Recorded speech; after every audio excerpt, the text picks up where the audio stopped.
ایران نے گلف کی جو کنٹریز ہیں نیوٹرلز ان کو ٹارگٹ کیا. امریکہ نے بھی بہت اگریسو ٹون اختیار کر لی اور ٹرمپ صاحب نے کہا کہ میں یہ کر دوں گا اور وہ کر دوں گا, اور اس کے بعد ان پہ بہت ساری بمباری تقریباً 4 دن سے کنٹینیوس چل رہی ہے, جس کی وجہ سے ایم او یو ہمیں ختم ہوتا ہوا نظر آ رہا ہے. ادھر سے پاکستان نے بھی دوبارہ سفارتکاری شروع تو کی ہے. دونوں فریق ایک دوسرے کو زیادہ سے زیادہ تکلیف پہنچانے کی کوشش کر رہے ہیں تاکہ وہ ذرا اوپر ہوں, پوزیشن آف اسٹرینتھ پر ہوں جب وہ ٹیبل پر بیٹھیں. امریکہ ایک اور جو جنگ ہے وہ افورڈ کر سکتا ہے؟ کسی فریق کے لیے بھی اکنامکلی یہ وائبل ہی نہیں ہے کہ وہ جنگ لڑیں. السلام علیکم ناظرین, ویلکم ٹو ڈیلی پوائنٹ. میں آپ کی میزبان ہما خالد. ناظرین, ایران اور امریکہ اس وقت آمنے سامنے ہیں. کیا یہ جنگ ہوگی؟ یہ ایک بڑا ہی اہم سوال ہے, اور اس سوال کا جواب دینے کے لیے آج ہمارے ساتھ موجود ہیں پاکستان نیوی کے سینئر آفیسر ریئر ایڈمرل نوید احمد رضوی صاحب. آئیے ذرا ان سے بات کرتے ہیں اور جاننے کی کوشش کرتے ہیں کہ یہ جو امریکہ اور ایران کی کشیدگی چل رہی ہے آخر یہ کب تک چلے گی, اس کے پاکستان کو کیا نقصانات ہوں گے, کیا پاکستان بھی اس کے اندر جمپ کرے گا, کودے گا, اپنا کیا کردار ادا کرے گا. جی السلام علیکم. جی وعلیکم السلام. سر کیسے ہیں آپ؟ اللہ کا شکر, بالکل ٹھیک. سر ابھی تازہ امریکہ سے یہ دھمکی ملی ہے ایران کو, انہوں نے اپنا یہ معاہدہ نہ کیا تو 1 ہفتے کے بعد ان کے تمام بجلی گھروں کو اور اس کے بعد ان کے پل جو ہیں ان کو اڑا دیا جائے گا. اس دھمکی کے بارے میں آپ کیا سمجھتے ہیں کہ اب ایران کیا کرے گا؟ کیا واقعی امریکہ اس دھمکی پر کام بھی کرے گا کہ یہ صرف دھمکی ہے؟ بسم اللہ الرحمن الرحیم. بہت شکریہ آپ کا مجھے مدعو کرنے کا. ایران یو ایس جو کانفلکٹ ابھی چل رہا ہے اس کے بہت دور رس نتائج ہیں. آلریڈی ہم نے دیکھا ہے کہ اس کی عالمی معیشت پر بہت گہرے اثرات پڑے ہیں. خود پاکستان بھی اس سے متاثر ہوا ہے کیونکہ وہ ممالک جو پرشین گلف کے تیل پر زیادہ منحصر ہے تو ان کے لیے یہ بڑا ضروری ہے کہ یہ آبی گزرگاہ جو اسٹریٹس آف ہارمز ہے یہ کھلا رہے. تو اس وجہ سے میرا خیال ہے کہ یہ بہت امپورٹنٹ ہے کہ پوری دنیا کے لیے کہ ہم اس کلامٹی کو کسی طرح اوائڈ کر سکیں, اس سے بچ سکیں. اسی لیے آپ نے دیکھا کہ پاکستان کی سیاسی اور عسکری قیادت نے بہت اگریسو ڈپلومیسی کی اور مختلف ممالک میں جا کر خطے کے اور اس کے بیانڈ بھی ان کو آن بورڈ لیا اور کوشش کی کہ کسی طرح یہ کوئی مصالحت ہو جائے, کوئی راستہ نکل آئے. اس میں الحمدللہ کامیاب بھی ہو گئے اور میمورینڈم آف انڈرسٹینڈنگ ایک سائن ہوا, آپ کو معلوم ہی ہے. اور ایک 60 دن کا پیریڈ تھا جس میں جو ہرمز کو ہر ایک کے لیے کھلا رکھنے کی تھی بات. وہ جیسے United Nations law of the sea ہے اس میں 27 فیبری تک وہی فالو ہو رہا تھا. اسٹریٹس آف ہرمز کا اسٹیٹس تھا کہ وہ ایک انٹرنیشنل واٹر وے ہے جو کھلا ہوا تھا ساری سیف نیویگیشن کے لیے, سب کے لیے. لیکن کیونکہ یہ جنگ امپوز کی گئی ایران پہ تو ایران جغرافیکلی اس کے بالکل ساتھ ہے, تو اس کے پاس یہ ایک بہت بڑا لیوریج. میرے خیال میں ایران کو پہلے بھی خود بھی اس بات کا اندازہ نہیں تھا کہ یہ کتنی امپورٹنٹ واٹر وے ہے اور اس سے وہ کتنا لیوریج حاصل کر سکتا ہے. تو جب اس نے یہ کر لیا, اب امریکہ نے اس کے اوپر جب دیکھا کہ یہ اور فردر آگے اور جو نیگوسیشنز ٹیکنیکل ٹاکس ہو رہی ہیں ان میں اس چیز کو آگے فردر ڈیسائیڈ کرنا ہے کہ کیا میکینزم بنایا جائے گا یہاں پر. آیا کوئی ٹول یا ٹیکس لیا جائے گا اور وہ کون سی کنٹریز لیں گی؟ کیا عمان اور ایران اس کو برابر میں آپس میں بانٹیں گے یا کوئی اور فریق بھی آئے گا؟ تو یہ ساری باتیں ابھی ڈسکس ہونا تھیں کہ یہ معاملہ پھر بگڑ گیا ہے. اور اب اس میں صورتحال یہ ہو گئی کہ ایران نے گلف کی جو کنٹریز ہیں نیوٹرلز ان کو ٹارگٹ کیا. وہاں پر وہ یہ سمجھتے ہیں کہ جو امریکی بیسز ہیں جو ان کے خلاف استعمال کیے جا رہے ہیں تو وہ اس کو نشانہ بنانے میں حق بجانب ہے. اچھا, اوپر سے امریکہ نے بھی بہت اگریسو ٹون اختیار کر لی اور ٹرمپ صاحب نے کہا کہ میں یہ کر دوں گا اور وہ کر دوں گا, اور اس کے بعد ان پہ بہت ساری بمباری تقریباً 4 دن سے کنٹینیوس چل رہی ہے. تو جس کی وجہ سے وہ MOU آلموسٹ ہمیں ختم ہوتا ہوا نظر آ رہا ہے. تو ادھر سے پاکستان نے بھی دوبارہ سفارتکاری شروع تو کی ہے, اور پاکستان, ترکی, ایجپٹ اور قطر, یہ 4 ممالک ہیں جو اس میں کافی انوالوڈ ہیں اور کوشش کرنا چاہ رہے ہیں کہ کسی طرح یہ پھر کوئی حل نکل آئے اور نیگوسیشن ٹیبلز پہ چلے جائیں. اچھا, ہم ایک جنگی اصطلاح یوز کرتے ہیں اسٹریٹجی آف کمپیلنس. تو ہمیں نا یہ وہ ایک اس میں فیکٹر نظر آتا ہے کہ دونوں فریق ایک دوسرے کو زیادہ سے زیادہ تکلیف پہنچانے کی کوشش کر رہے ہیں تاکہ وہ ذرا اوپر ہوں, پوزیشن آف اسٹرینتھ پر ہوں جب وہ ٹیبل پر بیٹھیں. یعنی کہ میں کوئی بات منوانا چاہوں گا اپنے فریق سے, تو میں چاہوں گا کہ میں زیادہ اس کو پتا ہو کہ یار یہ طاقتور ہے اور یہ مجھے یہاں تکلیف پہنچا سکتا ہے, تو اس لیے مجھے اس کی بات مان لینی چاہیے. اس میں جو نقصان ہے وہ تو دونوں سائڈ سے عوام کا ہو رہا ہوگا.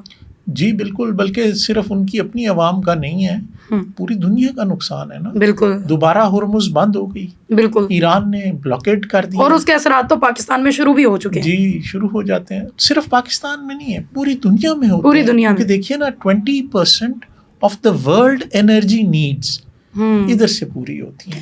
سر, خلیج فارس اور ابنائے حربس میں اگر US ایران جو ہے وہ شروع ہوتی ہے تو اس میں عالمی تجارت پر اس کا سب سے پہلا اثر کیا ہوگا؟ سب سے پہلا اثر تو یہی ہے کہ یہ تیل اور گیس کی قیمتیں جو ہیں وہ فوراً بڑھ جاتی ہیں. آپ نے دیکھا کہ عالمی منڈی میں تیل کی قیمتیں بڑھ گئی ہیں. بالکل. اب یہ جو ہے نا ایک ایسی کموڈٹی ہے جو پہیا چلاتی ہے معیشت کا. معیشت میں مینلی کسی بھی چیز کو پروڈیوس کرنے میں, یہ ہم نے گلاس پروڈیوس کرنا ہے, ایک فیکٹری ہوگی, فیکٹری میں انرجی چاہیے, بجلی چاہیے اور لیبر چاہیے, 2 چیزیں چاہیے ہوتی ہیں تاکہ ہم اس کو 10 روپے میں بنا سکیں. فار ایگزامپل, اب جب وہ تیل کی قیمت بڑھ جائے گی تو وہ جو بجلی بنائی جا رہی ہے اس کی قیمت بھی بڑھ جائے گی, تو پھر یہ بنانا, تو اس طرح ایک اوور آل مہنگائی کا ایک ایسا افریت ہے جو بے قابو ہو جائے گا. یہ اس کا سب سے بڑا اثر ہوگا.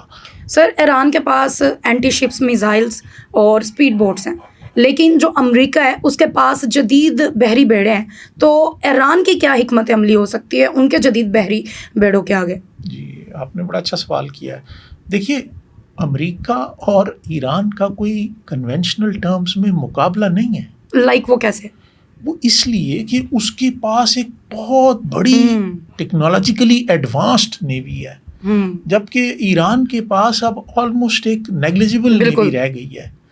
اسی طرح آپ دیکھیے کہ ایئر فورس, ادھر اتنی بڑی ایئر فورس ہے اور ادھر نان ایگزسٹنٹ ہے, جس کے پاس تھوڑے سے شاید ڈرونز رہ گئے ہیں, وہ بھی لینڈ سے چلتے ہیں.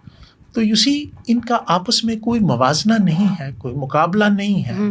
اچھا, تو اب ایران کے لیے کیا اسٹریٹجی ہے؟ وہ اس کو ایک ایسیمیٹرک وار بنانا چاہتا ہے. ایسیمیٹرک وار وہ ہوتی ہے جہاں پہ آپ دشمن کے ساتھ نارمل کنونشنل اس میں برابر نہیں ہوتے, لیکن پھر آپ کیا کرتے ہیں, آپ اپنے ٹارگٹس بڑے دہانی سے چوز کرتے ہیں کہ میں کس جگہ ماروں. جی, تو میں کس جگہ ماروں کہ اس کو زیادہ تکلیف پہنچے. اور پھر میں سب سے بڑا جو چیز ہے وہ کنٹرول آف ہرمز ہے. اگر میں ہرمز کو کلی طور پہ بند کر دوں گا, تو جس کی کرنے کی صلاحیت ہے ایرانین کے پاس, تو وہ اس سے پھر وہ اس طرح کی پھیلا سکتے ہیں, وہ جو ہم پہلے بات کر رہے تھے کہ پوری معیشت دنیا کی وہ پہیے کو جیم کر سکتے ہیں. تو یہ اس کے لیے ایک بہت بڑا لیوریج ہے. امریکہ نے خلیج میں کیریئر سٹرائک گروپس جو ہیں وہ تعینات کرتی ہیں. جی, یہ ایران پر صرف ایک دباؤ ہے یا واقعی جنگ کی تیاری کی جا رہی ہے کہ ایک ہفتے کے بعد اگر نہ یہ معاملہ طے پائے تو حملہ کر دیا جائے گا؟ میں نے آپ سے کہا نا کہ یہ ایک اسٹریٹجی آف کمپیلنس ہے. کمپیلنس کیا ہوتی ہے کہ ہم ایک دوسرے کو پش کر رہے ہوتے ہیں اور دکھا رہے ہوتے ہیں کہ میں اتنا طاقتور ہوں اور میں اتنا پاورفل ہوں کہ میں آپ کو کبھی بھی مسل کے رکھ دوں گا. ٹھیک ہے, تو اس میں مطلب یہ حملہ کر سکتے ہیں. یہ حملہ ابھی بھی دیکھیے حملہ تو کر ہی رہے ہیں, اور وہ ایک یہ ہے کہ ذرا کنٹرولڈ حملے چل رہے ہیں کہ کسی طرح یہ مان جائیں اور سالویج پہ اس میں واپس آ جائیں. اسی طرح ایران بھی ہے, وہ بھی کرتا جا رہا ہے. اور آپ نے دیکھا ایک نئی چیز ڈیولپمنٹ ہو گئی کہ سعودی عرب نے بھی یمنی ہوتیوں پہ حملہ کر دیا. تو یہ بھی ایک ایران کے اوپر پریشرائز, کیوں ان سب کو کسی طرح پریشرائز کیا جائے, لیبنن میں, غزہ میں, پیلسٹین میں اور یمن میں. تو یہ ان کی طرف سے بھی یہ اسٹریٹجی شروع ہو گئی ہے. یہ آپ نے جب نیوٹرلز کو کرنا شروع کیا ہے ٹارگٹ, تو یہ بھی بیچ میں کود پڑے ہیں, جس سے کیا ہوگا کہ یہ آگ خطے میں پھیل سکتی ہے پورے. سر اگر یو ایس ایران ہوتی ہے تو اس سے پاکستان کی جو سمندری سرحدیں ہیں اور گوادر پورٹ ہے اس پر کیا اثرات ہوں گے؟ گوادر کا تو بہت ضروری ہے کہ ہمیں اس کو کل کی ڈیٹ میں فلی آپریشنل کر لینا چاہیے. اچھا. گوادر کا تو بہت فائدہ ہے. سمجھنے کی کوشش کریں یہ کہ گوادر جو ہے وہ BRI کا سی پیک کا سیورڈ اینڈ ہے. یعنی کہ پورے کا پورا بیلٹ روڈ انیشیٹو جو چائنیز انیشیٹو ہے اس میں وہ ایک کلیدی جگہ ہے جہاں سے آپ عربین سی میں انٹر کرتے ہیں. اچھا, باقی سارا لینڈ روٹ ہے اور چائنا تک جاتا ہے اور سینٹرل ایشین ریپبلکس تک. یہ اگر فعال ہو جاتا ہے تو پاکستان کے لیے پوری, میں کہتا ہوں کہ یہ گیم چینجر اس وجہ سے ہے. پاکستان کی 900 کلومیٹر تقریباً لمبی سرحد ہے ایران کے ساتھ, تو اگر یہ جنگ ہو جاتی ہے خدا نخواستہ تو ہمیں کیا چیلنج فیس کرنا پڑے گا؟ سب سے بڑا سیکورٹی چیلنج کیا ہو سکتا ہے؟ سیکورٹی چیلنج دیکھیے, ایران کے ساتھ ہم کنٹیگوس ہیں. کنٹیگوس کا مطلب ہے کہ ہم جڑے ہوئے ہیں, بالکل ہمارا ہمسایہ ہے. بالکل. جب وہاں پہ حالات مشکل ہوں گے, جیسے آپ کو یاد ہوگا افغانستان میں ہوئے تھے, بالکل افغان US افغان وار میں, تو ہمیں ایک لارج اماؤنٹ آف ریفیوجیز کو ہوسٹ کرنا پڑا تھا. اس کے جو ہوتے ہیں نا, پھر ایک اس میں گن کلچر آتا ہے, ڈرگ کلچر آتا ہے, بہت ساری چیزیں ہوتی ہیں. تو وہ ایک بہت ہی تکلیف دہ صورتحال ہوگی اگر ایسی کوئی بات ہوئی. تو سب سے بڑا سیکورٹی چیلنج یہ ہے کہ borders should be fully manned, monitored, اور کوئی ان کنٹرولڈ آنا جانا ادھر نہ ہو. امریکہ کی آپ نے ابھی بتایا کہ افغانستان سے بھی جنگ رہی اور عراق سے بھی رہی, تقریباً 20 سالہ جنگ. جی. تو اس کے بعد کیا امریکہ ایک اور جو جنگ ہے وہ افورڈ کر سکتا ہے؟ یہ بہت ہی ڈیپ کویسچن, اور اس وجہ سے ہی میں کہتا ہوں کہ یہ کسی فریق کے لیے بھی یہ اکنامکلی یہ وائبل ہی نہیں ہے کہ وہ جنگ لڑیں. وہ جنگ لڑیں گے تو اور 10 سال پیچھے چلے جائیں گے. ایران کو اتنا نقصان نہیں ہوگا. کیونکہ آپ کے نے اس کے پر آلریڈی سینکشنز لگائی ہوئی تھیں. 47 سال سے وہ ایک بڑی ریسٹرکٹڈ سی انوائرمنٹ میں رہ رہا ہے, جبکہ امریکہ بے دریغ پیسہ لگا رہا ہے, بہت زیادہ پیسہ لگا رہا ہے, اور چائنا اور رشیا اس وقت بہت خوش ہوں گے. پاکستان نیوی اس میں کیا کردار ادا کرے گی؟ جانبدار رہنا بہتر ہے یا ثالثی؟ نہیں, پاکستان تو نیوی تو خود پہ کچھ نہیں کر سکتی نا. دیکھیں جو پاکستان کی اسٹریٹجی ہوگی, آرمڈ فورس سبسروینٹ ہوتی ہیں اپنی گورنمنٹ پالیسی کی. تو پاکستان ایک نیوٹرل اسٹیٹ ہے, بلکہ اس سے بڑھ کر ایک میڈیٹر ہے جو یہ چاہ رہا ہے کہ کسی طرح یہ نیگوسیشن ٹیبل پر آ کر آپس میں صلح صفائی کر لیں اور زیادہ نقصان نہ ہو. تو پاکستان نیوی بھی تیار تو ہے, اور اگر اس کو اپنے جہازوں کی ایسکارٹ کرنا پڑا اور ان کو لے کر آنا پڑا تو وہ ضرور پہلے بھی اس نے کیا ہے اور وہ آئندہ بھی کرتی رہے گی. آپ کی نظر میں یہ جنگ روایتی ہوگی, سائبر ہوگی, ڈرون کی شکل میں ہوگی, یا پراکسی ہوگی, کیسے ہوگی؟ میں نے آپ کو بتایا نا, یہ ہائبرڈ وار ہے جس میں ایسیمیٹرک عنصر زیادہ ہے. اس میں ہم دیکھ رہے ہیں کہ ڈرونز ایران استعمال کرتا ہے, بالکل میزائلز استعمال کرتا ہے, اور اس کے پاس اتنی رینج والے میزائل ہیں کہ اس نے جارڈن کو بھی ہٹ کیا ہے, وہاں کی ایئر بیسز. تو جارڈن سے پہلے اسرائیل آتا ہے, یعنی کہ وہ ود ان رینج ہے.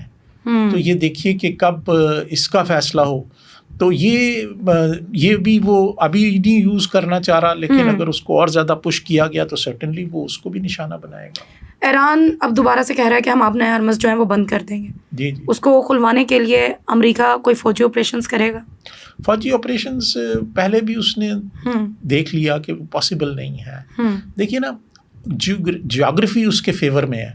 پورا کوسٹ جو ہے نا, جو ساحل ہے, وہ ایران کا ہے. لینڈ پوری ایران کی ہے, اس کے ساتھ وہ گزرگاہ ہے. اب امریکہ تو بہت ہزاروں میل دور سے آیا ہوا ہے نا یہاں پر, اور عربین سی میں اپنے بحری بیڑے کی زور پہ وہ یہ کام کر رہا ہے. تو ان کے لیے زیادہ بڑا چیلنج ہے, آلدو ان کے پاس ٹیکنالوجی اور ویپنری ہے کہ وہ یہ اس کو, اور وہ ٹرمپ صاحب کئی دفعہ کلیم کر چکے ہیں کہ میں کھلوا دوں گا.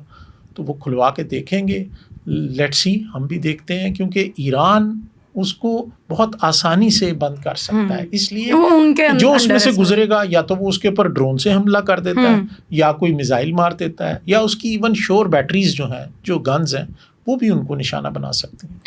چائنا اور روس اس وقت ایران کے ساتھ ہیں, تو کیا یہ یو ایس ایران جو جنگ ہے وہ تیسری عالمی جنگ کی شکل اختیار کر لے گی؟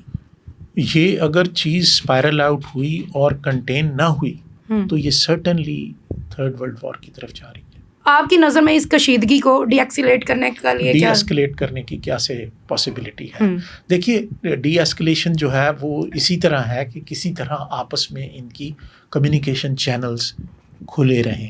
وہ پاکستان ہے بنے ہوئے تھے, اور ابھی بھی جو ہمارے فیلڈ مارشل صاحب ہیں اور ہمارے پرائم منسٹر ہیں, وہ دونوں بڑی تیزی سے سفارتکاری کر رہے ہیں, اور یہ آئی ایم شیور کہ وہ یہ بیک چینلز یوز ہو رہے ہیں, اور اللہ کرے انشاءاللہ تعالیٰ, اللہ میاں مدد کرے یہ آپس میں ان کو بیٹھ جانے میں طے ہو جائے اور کسی طرح یہ دوبارہ کسی اس پہ راستے پہ بہتری کے راستے پہ نکلے. نیو واٹر ڈرونز کا استعمال کیا گیا ہے ایران کی وہ یو ایس کی جانب سے, امریکہ کی جانب سے. آخر ان کی افادیت کیا ہے, یہ کس طریقے سے کام کرتے ہیں, اور کیا یہ واقعی ڈرونز کافی پاورفل ہوتے ہیں, یہ جو میزائلز یوز کیے جا رہے ہیں؟ جی, یہ جو ہے نا واٹر ڈرونز, یہ بالکل ایک نیا ویپن استعمال کیا ہے یو ایس نے ابھی, اور بندر عباس میں انہوں نے کہا ہے کہ ہم نے ایک مینٹیننس فیسلٹی کو بھی نشانہ بنایا اور ایک سب مرین کھڑی ہوئی تھی اس کو بھی. اچھا, یہ ایسے ہے جیسے ایئر کے ان مینڈ ڈرونز ہیں, اسی طرح پانی پہ چلنے والی ایک ایسی کشتی ہے جس میں کوئی انسان نہیں ہے. اس کو آپ پروگرام کرتے ہیں, اس کے اندر ایک سرٹن اماؤنٹ آف چارج ہوتا ہے. چارج کا مطلب ہے کوئی ڈیٹونیشن یا کوئی بام, اس طرح کی چیز. اب یہ جاتی ہے اور یہ میکسیمم 40 میل پر آور پہ جا سکتی ہے. تو یہ وہ بھیج دیتے ہیں, پری پلانڈ ہوتی ہے, اس کو ٹارگیٹ آئیڈینٹیفائی کر دیتے ہیں, اور یہ ون وے ہوتی ہے جو بھی استعمال کی گئی ہے. تو یہ چلی گئی, جا کر اس نے ہٹ کرنا اور پھٹ جانا ہے. تو ہم نے دیکھا ہے, جو ان کی کچھ ویڈیوز بھی دکھا رہا تھا CNN, اس میں وہ پلومز سے بن رہے ہیں کچھ, یعنی کہ دھوئیں کے بادل نظر آتے ہیں, کہیں جا کے ہٹ کیا ہے.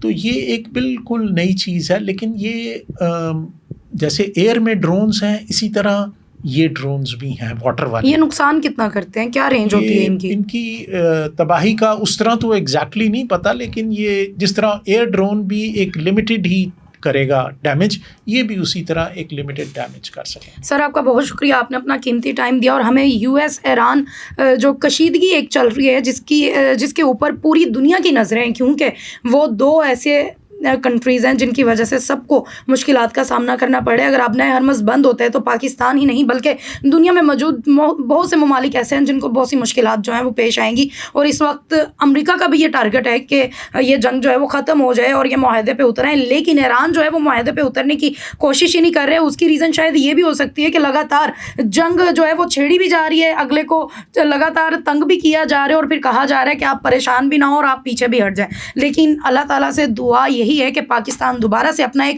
اہم کردار ادا کرے اور ان دونوں ممالک کی جو جنگ ہے اسے ختم کروائے. ہمیں اجازت دیں, ملتے ہیں اگلے پوڈ کاسٹ میں, تب تک والسلام.